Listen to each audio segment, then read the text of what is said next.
Immokalee, Florida, it's a very small community. One grocery store, one high school. There's not a lot of diversity there. So these girls don't get out much. They're not exposed to a lot of different things of what is actually offered to them in the world. I live with my mom and my sister. She's 20, but she still lives with us just to help out a little bit.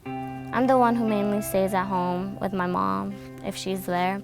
And I cook, I clean. She works a lot, and some days she has to go for a long time.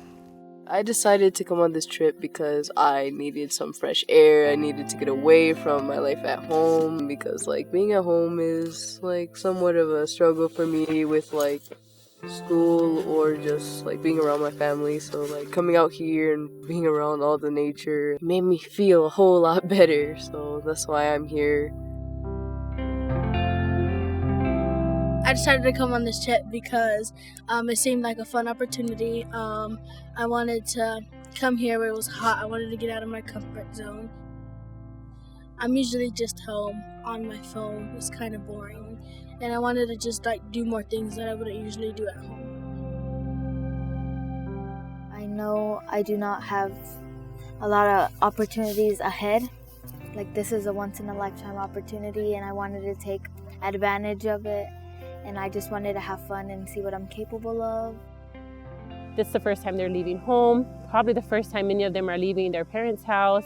So them to be able to go on this type of trip, they're able to really see what kind of strength that they have in them to be able to get away and understand that they are their own person and that they are independent young women who can handle these type of experiences. It's so important for them to realize that.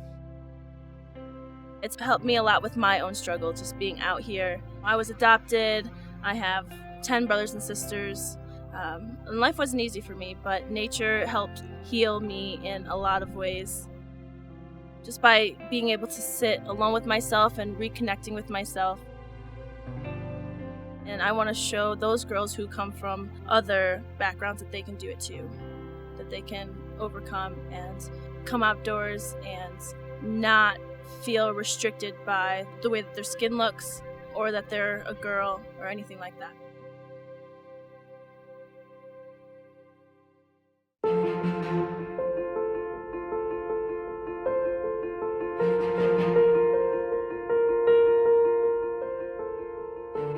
There was a bunch of instances on the trip where the girls really came together and stood up individually without being prompted or asked or told, where they showed each other such commitment and encouragement and support. Anytime we went hiking, if someone was struggling on the trail, the girls would come up and give this committed, unwavering, supportive encouragement. It's rare to see, from the beginning of the trail to the end of the trail, all the way through.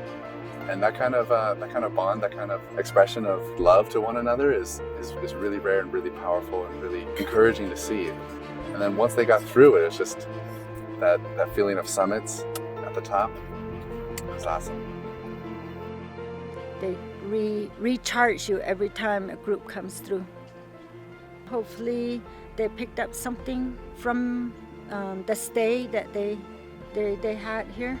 So I have a lot of faith in them. There's a lot of good in this group. It's enriching to be exposed to our world, our planet, to be outside, to sleep on the ground, to see stars, to wake up at the sunrise and to go to sleep at the sunset, and to expose kids to that. Whether they realize it or not, I know that it seeps through the soles of their feet and changes their world and gives them a deeper understanding of where they are. They may be having arguments with family members or going through a tough final in high school or choosing a college. And they're going to think it's the hardest thing that they're doing in their entire lives. But these girls will be able to reflect back on the struggles that they faced during this trip and think, you know what, I got through this. I can absolutely get through this next obstacle. It's important because you should be challenging yourself once in a while to see what are your limits, and it'll give you more strength knowing that you're a strong person and you've done these stuff. It was really hard going up that mountain, but I kept pushing myself to do better, pushing myself to do this, pushing myself to drink more water. I've learned more about myself because I thought I would be scared to climb a mountain stuff, but now I'm really not that as scared as I used to be. It's important because you get to push yourself, you get to push your limits. You might be scared at first, but you let go and you just go with the flow. You go with the river basically. It may be stressful, but it's worth it. It's really worth it. The trip was so impactful to me and has really changed my life. It made me feel like I could do anything I put my mind to, and I would not feel like that unless I had this challenge. The Arizona trip also brought me closer to people that I didn't know I would become friends with. I even got closer to nature and how to take care of the environment all around me while camping in Arizona and Utah. No matter how hard some of the obstacles were, I was able to motivate myself and do things that I did not know I could do. We were also motivated and inspired to live a no barriers life to get through anything that was in our way. They have made us feel ways that we didn't know was possible. In doing so, I started to understand the people around me, and I was no longer staying in my hollow shell to myself. I am able to finally enjoy life as I should. Having confidence in your body, in your skin, on this planet, and being connected to this planet gives perspective. It gives humility that we're part of everything. We separate the natural world from our daily lives pretty intentionally all the time. And sometimes to take a few of those barriers away and connect to the planet is grounding in a way that changes our lives.